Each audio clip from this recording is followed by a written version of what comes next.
I caught sight of a BMW blocking my side of the garage, but I didn't give it much thought. I just popped home to retrieve my phone. It's astonishing how reliant people have become on their phones nowadays. It had notes I had made for the 11 o'clock meeting, and I wanted to ensure I was well prepared. Under normal circumstances, I would never have been home at 10:40. On the other hand, my wife is a stay-at-home mom with a child. I texted her to see if she was busy, and she replied that she was at the library, so she couldn't deliver the phone to me. Therefore, I made the 10-minute drive home. I was wondering whose bins they were when I walked through the front door, since Sydney was at the library, and there shouldn't have been any guests. I guess I'm a fool, because when I went to my bedroom to get my cell phone, I saw that my wife was on the bed with another man in the guest bedroom. I froze for a while, but then calmed down and quietly pulled out my phone, intending to take a picture for the divorce, but changed my mind because rage overwhelmed me. I grabbed the guy by the hair and pulled him away from my unfaithful wife. He was shouting obscenities when I knocked him to the floor after giving him one kick and another. I spat on my wife and left the room, deaf to her screams asking me to stop. She begged me to wait, but I didn't hear anything. The BMW was flashing in my driveway when I opened the trunk. I quickly looked to see if I had anything suitable and chose a heavy metal jack. "That's enough," I said to myself, and began to break all the windows, headlights, taillights, and all the doors of the offender's car. I calmly returned to my truck, threw the tool into it, and wiped the sweat from my forehead. By this point, my neighbor Heather came out to see what was going on. I waved my hand as I drove away from my entrance, not listening to my wife yelling at me to stop and let her explain everything. We were married for 2 years, but we dated throughout college. Our son, Jackson Jr., was 12 months old, and it suddenly dawned on me that I would be paying alimony forever. I couldn't believe my world was collapsing. Then the phone rang. I drove into the parking lot of my office and put my thoughts in order for the meeting. I met with the owners and my immediate supervisor about the idea of remote work for employees, which would allow the company to save hundreds of thousands on rent every year. But they were against it because they were old and not very far-sighted. I was going to change their minds. I ignored calls from my wife and, surprisingly, her sister, and sent notes to myself by email. I left my phone on the seat and went to make my presentation. I sat down in my corner in the office and breathed a sigh of relief. My neighbor, Emily, looked in on me and asked, "How did it go?" I smiled. "The meeting was great. I think we'll be switching to remote work by Christmas." But my life was in shambles. What had happened? I had gone home and caught my wife cheating on me. My marriage was over. It seemed to me that a smile flickered on Emily's lips. "God, I'm sorry," she said. "Yes, me too," I replied. The landline phone rang, and I saw that it was my wife. I thought she was going to keep bothering me, so I answered, "Please don't bother me at work, Sydney." "Please, baby, you made a mistake," she said. "Yes, I made a mistake when I married you," I retorted. Emily laughed and made a gesture of firing a gun at the phone. I frowned. "No, for God's sake, listen to me. It wasn't me at home. I was in the library. It was Savannah." I laughed. Why would Savannah use our house? Ryan works from home. Ryan had been her husband for 6 months. Could this be true? Could it have been Savannah and not Sydney? I put my chin on my chest and said, "Prove it." She screamed, "Prove it. Prove it was Savannah." I replayed the whole scene in my head, trying to imagine every image, every nuance that I could remember. Nothing helped. "How can I do that, baby? You have to believe me. I love you, Bryson. Don't give up on us." I felt a surge of anger. "You abandoned us when you spread your legs." I slapped the phone onto its stand. "Are you okay?" Emily asked. "No, she says it was her sister," I replied. Emily laughed. "You've seen them, haven't you?" I nodded. "Then what's the problem?" I looked at her and said, "They're twins."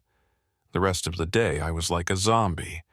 I wasn't sure if I should go home, look for a hotel, or what to do at all.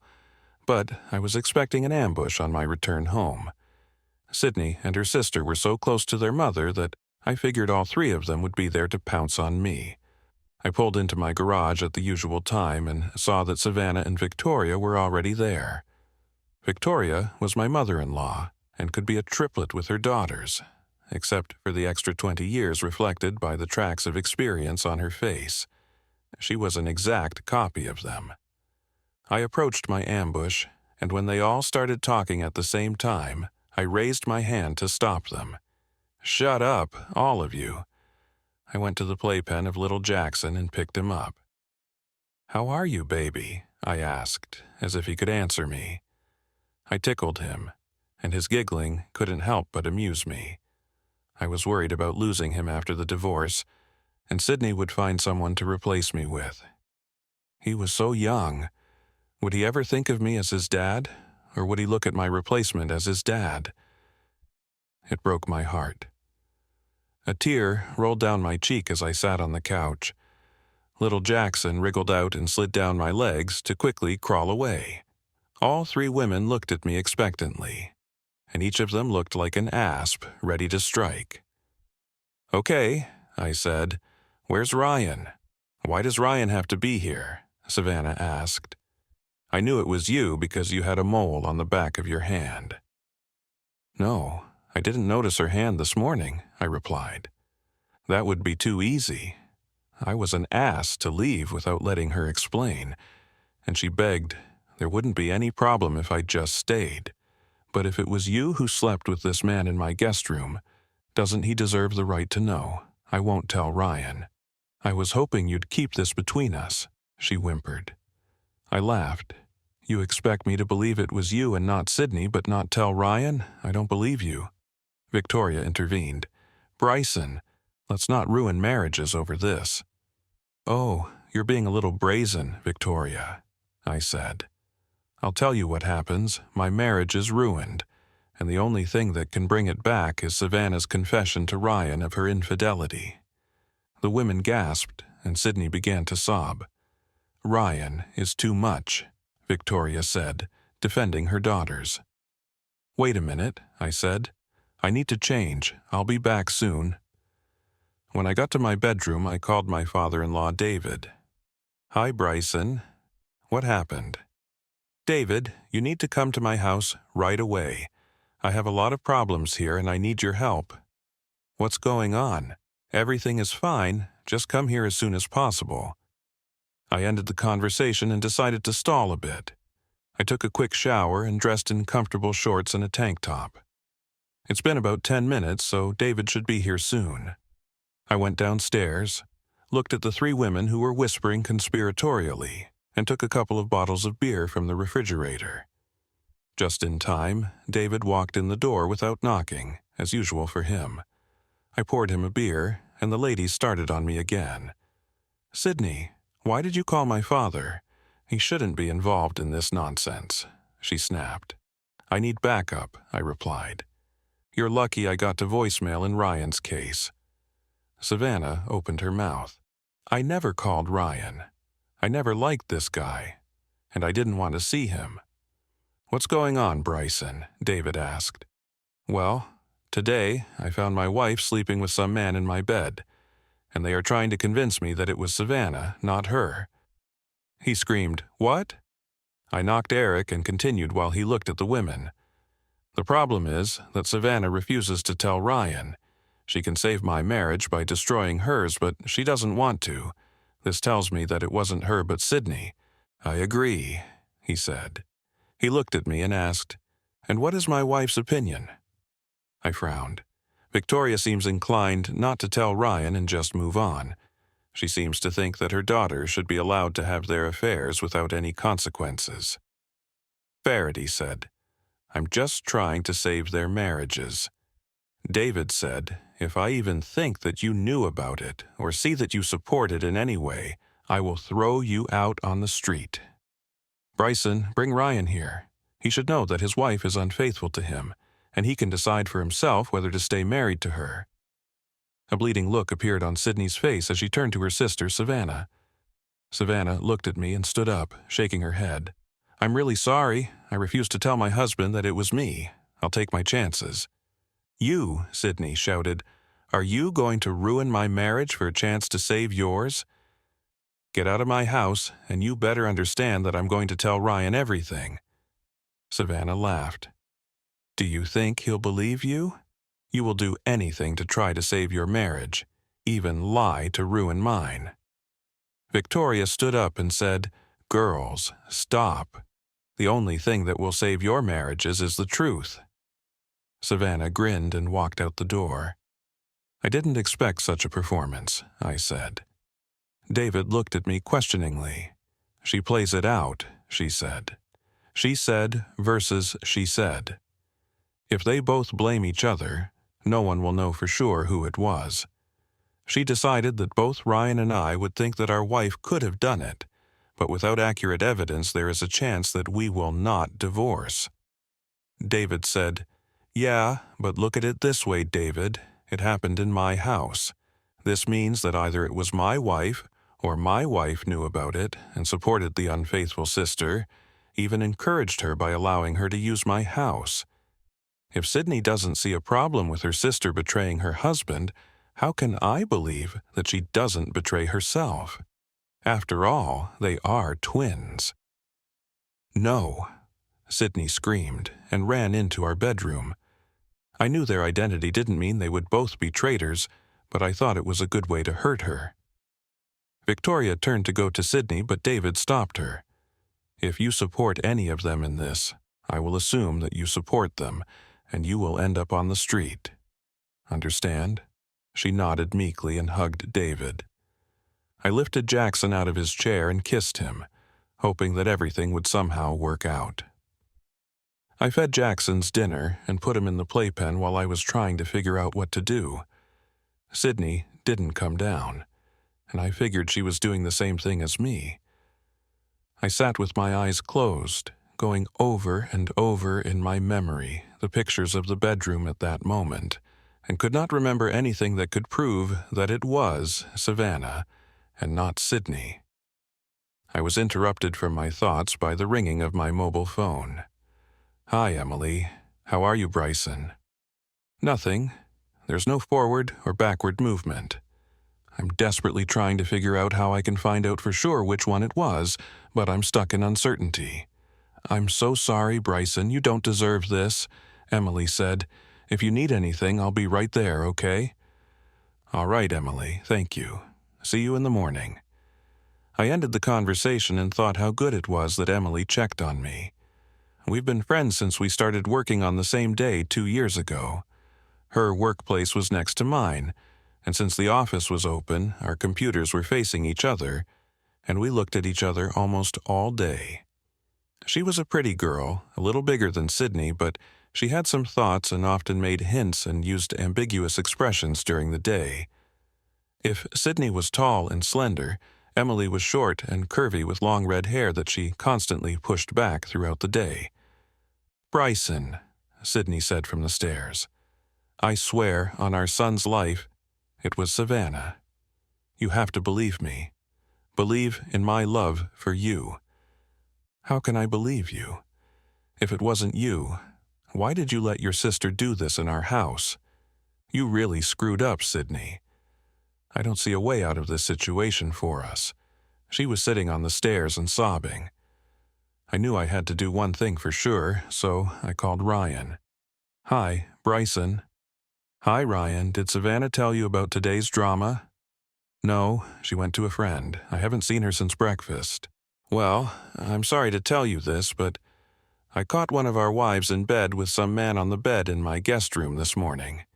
Initially, they said it was Savannah, but when I said I'd tell you, Savannah backed out of it. They left everything on each other's conscience, trying to save themselves." "You've got to be kidding," he shouted. "No, I do not know who it was or who to believe. It's a complete mess here, dude." "Was Savannah's car there?" I sighed. "I don't know for sure. I didn't open the garage. I only saw a BMW, and no, I've never seen him before. Thanks for telling me, Bryson. I'll find her and see what she tells me. I'll let you know. Thanks. Sydney was still crying on the stairs. You shouldn't have told him. You just don't understand. You can't play games like this while you're married and not suffer the consequences. If it was her, she must suffer. I don't understand how you could think you could say it was her, and I would never tell Ryan. This would never have happened. We know you don't like Ryan. Another reason I think you're playing with me. I couldn't believe you did this to us. We have a baby. Little Jackson started crying because of my scream, and Sydney went to calm him down. It made me want to cry, but I refused to shed tears in front of her. She was such a wonderful mom when we first started dating. She admitted that she didn't care if she would ever work. She wanted to be a mom and have 3 children. It wasn't in her nature. She was devoted to me and little Jackson and never showed a single hint that she was unhappy. I think it was the same with Savannah, although she was more sociable than Sydney. If you had asked me, I would also never have believed that she could do this to Ryan. The next morning, I called my father. "How are you, Jackson? How is my grandson?" "Okay, Dad, listen, I need your help." "Is everything all right?" "No, I need to hire a private investigator." I explained what happened. My parents had money, and they could afford to help me pay for the services of a private detective. Besides, Sydney handled our accounts, and I didn't want her to see a payment. My father did better and had a private investigator check on Savannah as well. In his opinion, it was worth it to try to save my marriage, Jackson. No matter what we find out or don't find out, your son should be in the first place in every decision you make. You know that, right? I sigh, yes. He's the only thing stopping me from divorcing her right now. All right, son. You may have to swallow a little pride and self-esteem. I know it's a difficult choice, but it's part of what a man does. No matter what anyone tells you, the child is the most important thing. I know, Dad. I ended the conversation feeling worse than at the beginning. I sat down at my desk and saw that Emily had already connected to our morning call. I noticed that she'd put on makeup and chose clothes with a beautiful neckline, and I couldn't help but wonder who the lucky guy she was trying to impress was. I figured she had a date after work. I joined the conversation and saw that a message from Ryan appeared on my phone. "She said she wasn't in your house," he said. "I'm not sure I believe her, and I'll be angry that she lied if she didn't." "Good luck." "Yes, good luck," I replied. He was in the same boat as me, and I couldn't help but wonder what to believe. Emily sent me an instant message with a question. "Is everything all right?" I looked at her and shook my head, and she frowned. As soon as our call was over, she asked, "Are you going to lunch today? I'm buying to cheer you up." I wasn't the best company, but I appreciated her offer. "Oh, no, I won't let you wallow in misery," she said. "You don't deserve this." I didn't think I deserved such a wife, but here I was. She shook her head and growled, "Any woman who betrays you is stupid and does not deserve you." Thanks, Emily. The detective asked me to fill out some forms, a couple of questionnaires, and also send him some photos. I spent my lunch break on it, so I managed to avoid lunch with Emily. I told Ryan about the private investigator, and he was thrilled. He filled out the parts of Savannah's questionnaire that I didn't have answers to, such as her daily routine, and I returned everything to the investigator so that he would immediately start working. I was hoping he could tell me quickly if it was Savannah and not Sydney. I knew I'd go crazy every day if I didn't find out. He said it might take a couple of weeks to find out anything. I was curious why I hadn't heard anything about trashing the guy's car. I expected to get a call from at least the insurance company, and in the worst case, from the police. I came home and saw that Sydney had gone to class in the pool with a small base, so I wrote to the detective that everything was ready for the installation of cameras. He came in and out in less than half an hour, and I made myself dinner. When Sydney got home, I asked her, "Who was that guy?" "What guy?" she replied, playing dumb. "Don't play dumb," I told her. I told you it wasn't me. I have no idea who Savannah was dating. I called Savannah and put her on speakerphone. Hi, Bryson. Who was that guy, the guy you found in your guest room? I have no idea, she replied. One of them was lying, and I was going to find out who. I was hoping that one of them would let it slip and give me some information, no matter how insignificant. A private detective knew about the damage to the car and would check the body shops in the city. I'll find out soon enough. A week passed, and there was no news from the private detective. Nothing changed in my condition, and Sydney did everything possible to show that she loved me. Emily was obsessive and invited me to lunch every day. I realized what she was doing and put an end to it. She had to wait until I got divorced to claim me. One morning, I stopped by Starbucks and was taken aback. As I was waiting in the queue of cars around the coffee shop, someone walked in front of my car to enter the store. It was that guy whose face I would never forget. I pulled out of the queue and parked, then stood behind my car and waited. After a few minutes, he came out and didn't notice me until he was 10 feet away. "Hi," I said. "Do you remember me?" "Listen, man, I don't want any problems," he replied. She didn't tell me she was married. I approached him and said, "Answer one question, and I'll let you go unharmed. You'll never see me again." "All right, kid," he said. "Ask away." "Who did you sleep with?" I asked. What are you talking about?" he asked, feigning ignorance. "You saw us. Who was she?" I shouted, demanding to know her name. "I don't know her name," he said. "We met on the internet at a forum. I called her the Siren." I shouted, "Ah!" and he started, as if I was going to hit him. I took a deep breath and asked, "What's her phone number?" I don't have a phone number," he replied. "We corresponded via private messages on the site." It was getting harder and harder for me not to hit him out of frustration. "What kind of website is this?" I asked. "It's a community," he said. "She posts photos there. Some are naked, and some are in their underwear." "Did you correspond after that?" I asked. "Just once," he said. She promised to pay for the repair of my car, and I told her that I didn't want to hear about her anymore. "I don't want any trouble, man," he said. "You better not go near her, or I'll meet you again. Understand?" "Yes, please," he swore. I didn't know she was married. He left, and I knew he was telling the truth. The most interesting thing about that conversation was that he said she posted the photos. I may not have a name, but I have photos. I hoped that at least one of them showed her hands. I went to the forum page and called in sick to work so I wouldn't be caught looking at naked women all morning. It wasn't hard to figure out, and soon I had my own username and joined the community. I've been looking through photos of attractive and not so attractive women who have mostly cropped their faces. I found the post of Sirens, and it was an ordinary picture in underwear. I couldn't see her hands, but I didn't recognize the outfit, and for the first time in a week, I felt better. I clicked on the username and went to the Sirens page, where I found dozens of photos. However, I didn't recognize the room they were taken in, as it didn't resemble any of our homes. She must have been holding the camera with her mole hand, as she wasn't in any of the pictures. After reviewing dozens more pictures, I began to feel frustrated. I tried to identify the room, the clothes, any traces on her body, even her lips, which looked eerily like Sydney's. I was at a loss. The photos were only 6 months old, so the chronology didn't help either. Sydney had already lost weight after pregnancy by that time and didn't have any stretch marks or scars. It was another dead end, and it was driving me crazy. I was so close to finding out which sister she was.